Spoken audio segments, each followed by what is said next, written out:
América antes de 1532. ¿Por qué?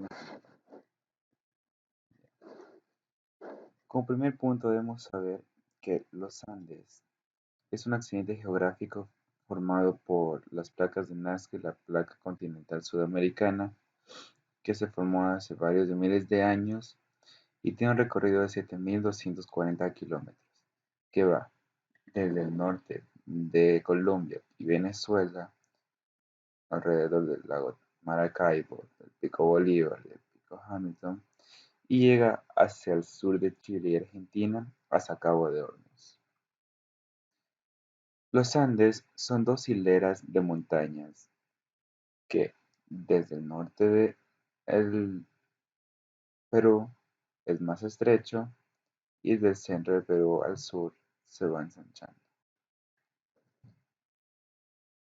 Estos lugares dieron orígenes a muchas etnias y civilizaciones que hoy se conocen y tenemos remanentes, tales como los incas, los wari, los chachis, los shuar, los yumbos, y entre otros que vamos a explicar después.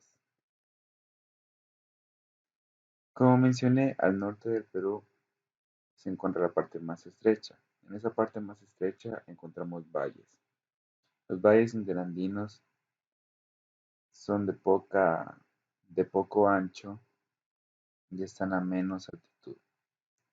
En cambio, las punas se encuentran a más de 4.000 metros y tienen un ancho de puede llegar hasta 500 kilómetros en la parte más central de Perú.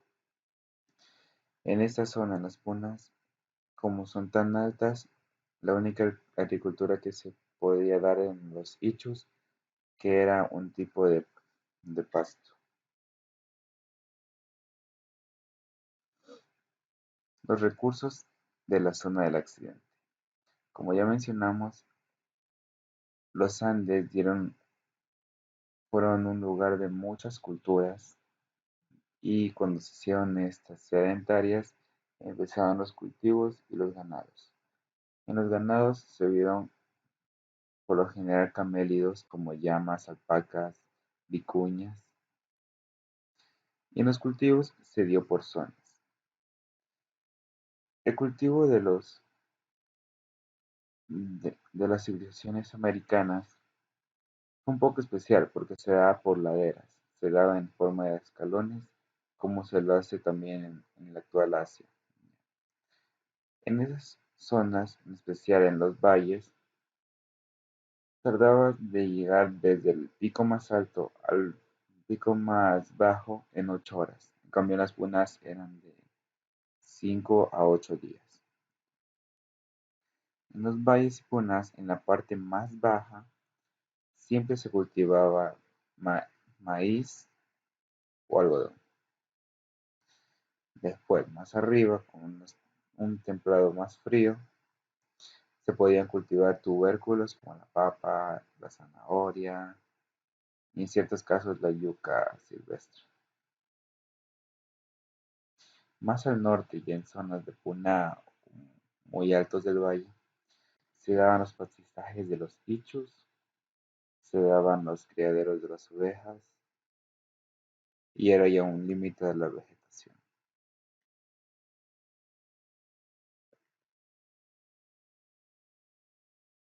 Tanto en los valles como en Lazas se alojaron y prosperaron diferentes culturas como los guajiros en Colombia, los quimbayas de Colombia, los quitos de Ecuador, los cuicas, los chocó, los huancas de Perú, los atacamas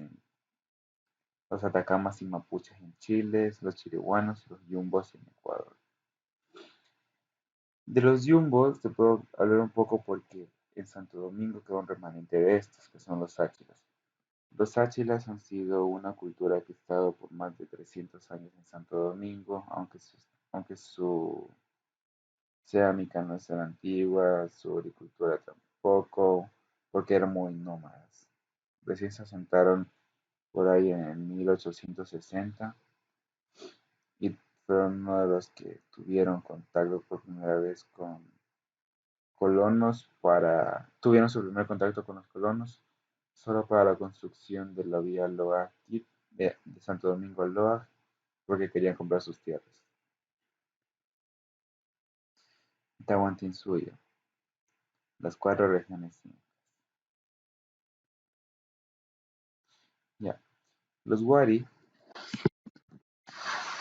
fueron un grupo étnico transformado en una casta militar y no una casta religiosa como lo eran otros señoríos. Los Waris empezaron en la zona de Ayacucho, en la región del Huarpa, que queda en el sur del Perú actual.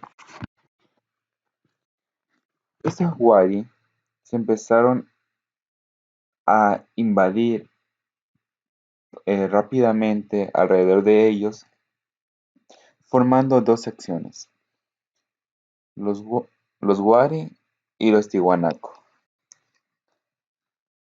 Ya. Estos Wari influían política, militar y económicamente a las ciudades a las que invadían, a los otros señoríos étnicos y a las culturas que intentaban robar.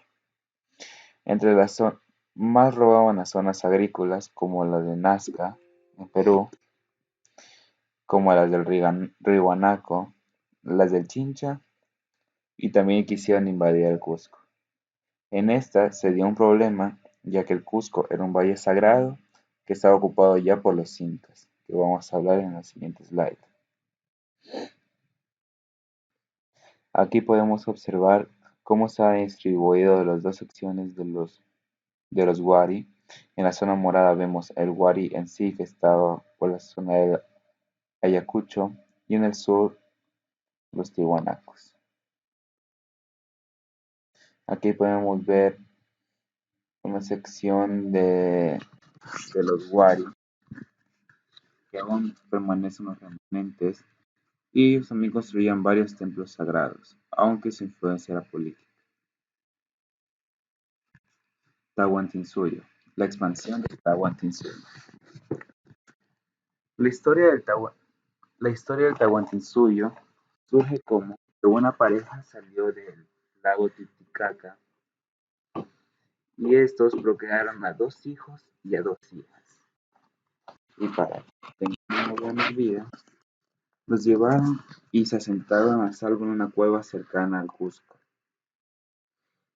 Según la historia, estos serían conocidos como los primeros incas.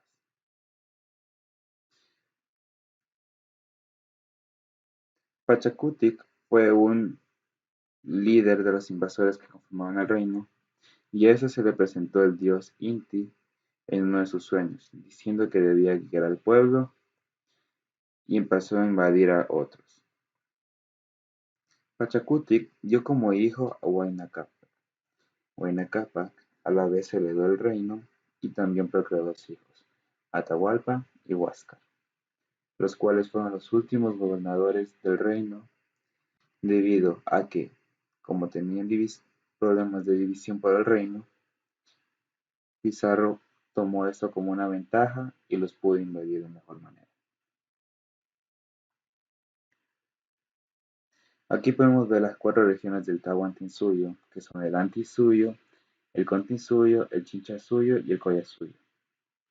El Chinchansuyo y el Collasuyo son las partes más grandes del Tahuantinsuyo y conforman todos los Andes.